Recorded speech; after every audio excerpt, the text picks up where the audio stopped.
হ্যাঁ বন্ধুরা, এই যে দেখো এই মাছটি এখন রান্না করবো। সকালবেলা এই মাছটি আনছে, তাজা তাজা মাছ, এগুলি বাজার থেকে আনছে। তারপরে এই যে তোমার রান্না করবো, এই যে ডেকির শাক, এটা আলু দেই, আলুটা দিলে ভালো লাগে, খাইয়া দেখো তোমরা। আর এই যে পাঠার মাংস রান্না করবো, চলো তোমরা দেখতে থাকো। এই যে মাছটি হলুদ লবণ দিয়ে মাখা লাইলাম। এখন এই যে তেল দিব, রিফাইন্ড অয়েল। আমরা খাই রাইস ব্র্যান্ড খাই, সাদা তেলটা রাইস ব্র্যান্ডটা খাই ওয়েট লসের লেগে। একটু মাছ ভাজে দিলে এয়ার ফ্রায়ারে ভাজতে পারতাম, কারণ এয়ার ফ্রায়ারে ভাজলাম না, কারণ হইল তোমার এয়ার ফ্রায়ারে মাছটা ভাজলে না টেস্ট জায়গা, এটার লেগে। মাছের লাগি মশলা করিলে এই যে পুস্ত, কাঁচা লঙ্কা আর এই যে শস্য দিয়া মাছটা রান্না করি। এই যে দেখো, এটা হলো মাছের তরকারির তোমার মশলা কষানো হয়ে গেছে, জল দিয়ে দিব। এই যে শাক ওইদিকে হয়ে দিতেছে, তোমরা দেখতে দেখো।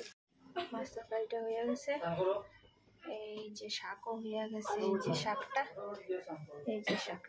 হয়ে গেছে। এখন মাংস তরকারিটা রান্না।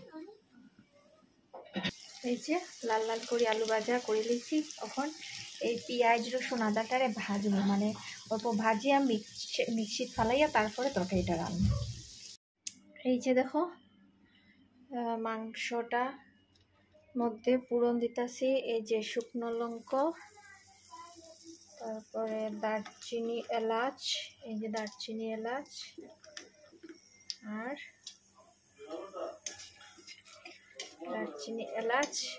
আর জিরের গুঁড়ো দিমু, পেঁয়াজ দিমু, দিয়ে এরপরে মাংসটা এটা মাখিয়া ছাইড়া দিমু। আর এই যে বেরেস্তার মতো এরকম রান্ধিয়া খাইও, আমি ফার্স্ট টাইম খাইয়ার। আগে একটু তেলো ভাজি লইছি, আদা রসুন তারপরে পেঁয়াজ এটা গ্রাইন্ড করিয়া তারপরে দিয়া মিশাইয়া দিয়া দিমু।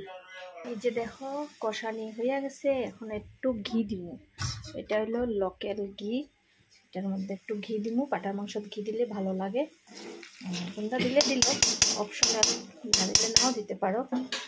এই যে দেখছো, এইগুলো তার মাংস। আমি তো পেঁয়াজ রসুন সব ভাজিয়ে দিছি, তোমরাও এরকম বানাইয়া খাইয়া দেখো, একদিন ভালো লাগবো, টেস্ট হয় জানো, খাইয়া দেখো। তো এরকম হয়েছে। এই যে তারপরে এখন গরম জল দিয়া দিন।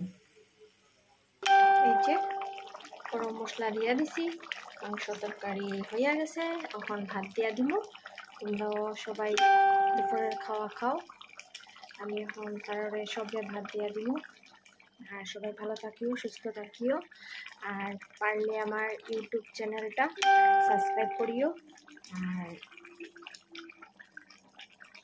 এটাই কোয়ার আসছিল, ঠিক আছে, বাই।